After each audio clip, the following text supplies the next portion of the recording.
বন্ধুরা, ভারতের ঠিক নিচে ভারত মহাসাগর যেখানে গিয়ে শেষ হচ্ছে এবং প্রশান্ত মহাসাগর যেখানে শুরু হচ্ছে, সেখানে অবস্থিত দুনিয়ার সবচেয়ে বড় মুসলিম সংখ্যাগরিষ্ঠ দেশ। হ্যাঁ, আমি ইন্দোনেশিয়ার কথা বলছি। 2026 সালের জুলাই মাসের প্রথম সপ্তাহে এই ইন্দোনেশিয়ার মাটিতে পা রাখলেন ভারতের প্রধানমন্ত্রী নরেন্দ্র মোদী। আর তার এই সফরের পর হঠাৎ করেই আন্তর্জাতিক মিডিয়া এবং বেজিংয়ের থিঙ্ক ট্যাঙ্কগুলোর মধ্যে একটা চরম উত্তেজনা তৈরি হয়েছে। কিছু মিডিয়া বলছে এটি মোদির সবচেয়ে বড় ঐতিহাসিক এলান, আবার কেউ বলছে এটি এশিয়ার ভূ রাজনীতিতে চীনের আধিপত্য ভাঙার চূড়ান্ত চাল। কিন্তু কেন একটি শিক্ষা প্রতিষ্ঠানের ক্যাম্পাস উদ্বোধন, কিছু প্রতিরক্ষা চুক্তি আর একটা মেডেল পাওয়ার ঘটনাকে আন্তর্জাতিক সম্পর্কের বিশেষজ্ঞরা গেম চেঞ্জার বলছেন? আজকের ভিডিওতে আমরা কোনো রাজনৈতিক প্রোপাগান্ডা নয়, বরং ইতিহাসের ধুলো ঝেড়ে ভৌগোলিক মানচিত্র খুলে এবং SIPRI, ব্রুকিংস এবং CSIS-এর মতো বিশ্বস্ত রিপোর্টের উপর ভিত্তি করে বিশ্লেষণ করব কি ঘটছে ভারত মহাসাগরের এই স্ট্র্যাটেজিক চোক পয়েন্টে, কেন বেজিং এই সফরে এতটা অস্বস্তিতে, আর এর পিছনে ভারত ও ইন্দোনেশিয়ার আসল লাভ ক্ষতি কী। চলুন সহজ ভাষায় বোঝার চেষ্টা করি। প্রথমে সংক্ষেপে দেখে নেওয়া যাক আসলে ঠিক কী ঘটেছে। 2026 সালের এই রাষ্ট্রীয় সফরে তিনটি বড় ঘটনা ঘটেছে যা খবরের শিরোনামে এসেছে। প্রথমত, ইন্দোনেশিয়া তাদের দেশের সর্বোচ্চ বেসামরিক সম্মাননা বিনতাং আদিপূর্ণা তুলে দিয়েছে প্রধানমন্ত্রী মোদির হাতে। দ্বিতীয়ত, ভারতের অত্যন্ত মর্যাদাপূর্ণ শিক্ষা প্রতিষ্ঠান IIM ব্যাঙ্গালোর ইন্দোনেশিয়ার মালাঙে তাদের প্রথম আন্তর্জাতিক ক্যাম্পাস খোলার ঘোষণা দিয়েছে। তৃতীয়ত, প্রাচীন প্রাম্বানান হিন্দু মন্দির চত্বরের পুনরুদ্ধার কাজের যৌথ সূচনা করা হয়েছে। ওপর দেখলে মনে হবে এগুলো সাধারণ কালচারাল আর এডুকেশনাল এক্সচেঞ্জ, তাই না? কিন্তু বন্ধুরা, আন্তর্জাতিক কূটনীতিতে বা ইন্টারন্যাশনাল রিলেশনসে কোনো কিছুই বিনা কারণে হয় না। এর গভীরে লুকিয়ে আছে এক বিশাল স্ট্র্যাটেজিক চাল, যাকে বিশেষজ্ঞরা বলেন সফট পাওয়ার ডিপ্লোমেসি। আসলে ইন্দোনেশিয়া এবং ভারতের সম্পর্ক আজকের নয়। আসুন একটু ইতিহাসে ফিরে যায়।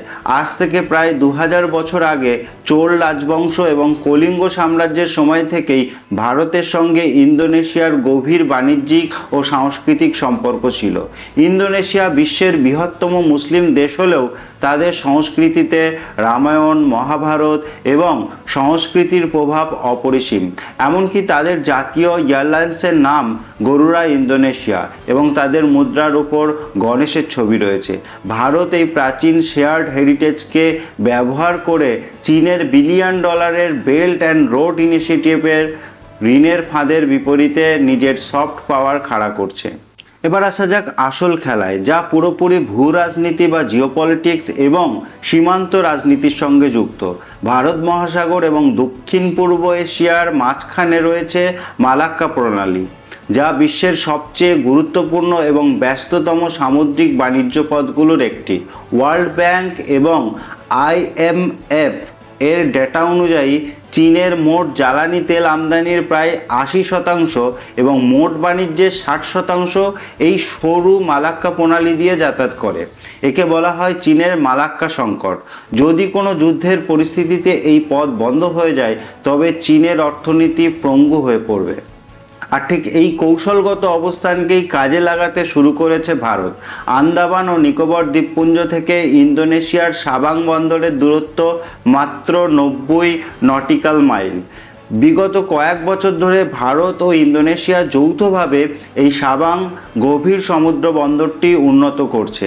আর এই 2026 সালের সফরে এই বন্দরটি সামরিক ও বাণিজ্যিক ব্যবহার নিয়ে চূড়ান্ত রূপরেখা তৈরি হয়েছে। CSIS-এর একটি রিপোর্ট অনুযায়ী ভারত যদি সাবাং বন্দর ব্যবহারের সুযোগ পায়, তাহলে মালাক্কা প্রণালীর কাছে ভারতের উপস্থিতি অনেক বেশি শক্তিশালী হবে। এর ফলে ভারত মহাসাগর অঞ্চলে চীনের নৌ চলাচলের উপর ভারতের নজরদারি বাড়বে। এতদিন চীন যেমন শ্রীলঙ্কার হাম্বানটোটা বন্দর এবং পাকিস্তানের গোয়াদার বন্দর ব্যবহার করে ভারতকে ঘিরে রাখার কৌশল নিয়েছিল, এবার ভারত ও ইন্দোনেশিয়ার সঙ্গে হাত মিলিয়ে চীনের জন্য নতুন চাপ তৈরি করছে। একেই বলা হয় মোক্ষম জবাব। শুধু বন্দর নয়, এর পিছনে রয়েছে বড় অর্থনৈতিক ও প্রতিরক্ষা সমীকরণ।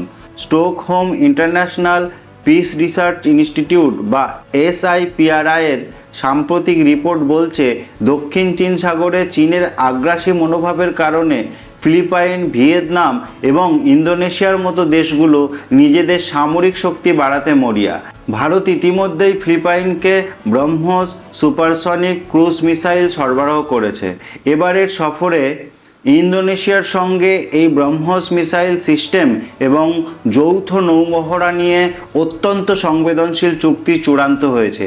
এর সাথে যুক্ত হয়েছে অর্থনীতি। ফরেন অ্যাফেয়ার্স ম্যাগাজিনের একটি বিশ্লেষণ অনুযায়ী বৈশ্বিক কোম্পানিগুলো এখন চীনের ওপর নির্ভরতা কমিয়ে চায়না +1 স্ট্র্যাটেজি গ্রহণ করছে।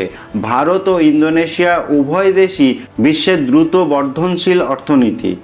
IIM ব্যাঙ্গালোরের মতো প্রতিষ্ঠান যখন ইন্দোনেশিয়ায় যাচ্ছে, তখন তা কেবল শিক্ষা নয়, বরং দুই দেশের ব্যবসায়িক এলিট এবং স্টার্টআপ ইকোসিস্টেমকে এক সুতোয় বাঁধছে।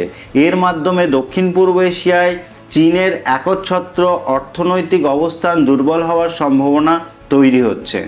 তাহলে পুরো বিষয়টার সামারি বা নির্যাস কী দাঁড়ালো? কার লাভ হচ্ছে, কার ক্ষতি? এই অংশীদারিত্বের ফলে ভারত তার অ্যাক্ট ইস্ট পলিসিকে আরও এক ধাপ এগিয়ে নিয়ে গেল।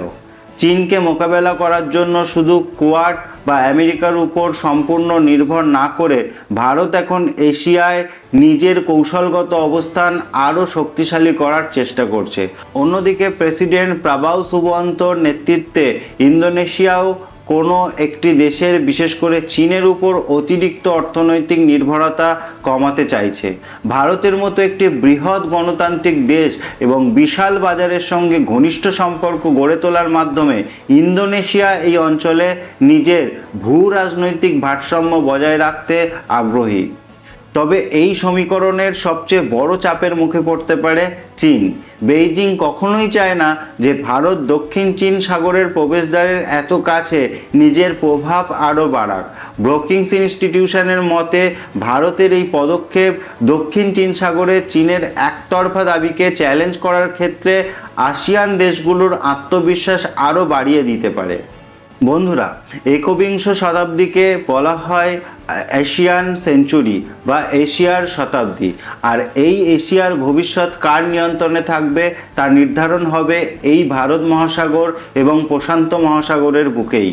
PM মোদির এই ইন্দোনেশিয়া সফর প্রমাণ করে যে ভারত এখন আর কেবল নিজের সীমান্ত রক্ষার মধ্যে সীমাবদ্ধ নেই, বরং গ্লোবাল প্লেয়ার হিসাবে বিশ্বমঞ্চে নিজের অবস্থান জানান দিচ্ছে। তবে হ্যাঁ, চ্যালেঞ্জ এখনও শেষ হয়নি।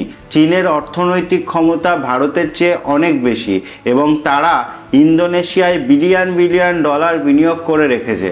ভারত এই সফট পাওয়ার এবং স্ট্র্যাটেজিক পার্টনারশিপকে কতদিন এবং কতটা দক্ষতার সাথে ধরে রাখতে পারে, সেটাই হবে দেখার বিষয়। আপনার কি মনে হয়, ভারতের এই পদক্ষেপ কি সত্যি চীনকে ব্যাকফুটে পাঠাতে পারবে? নিচে কমেন্ট করে অবশ্যই আপনার মতামত জানান।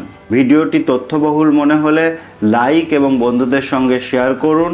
আর আন্তর্জাতিক রাজনীতি ও ভূ রাজনীতি নিয়ে এমন আরও বিশ্লেষণধর্মী ভিডিও দেখতে আমাদের চ্যানেলটি সাবস্ক্রাইব করতে ভুলবেন না।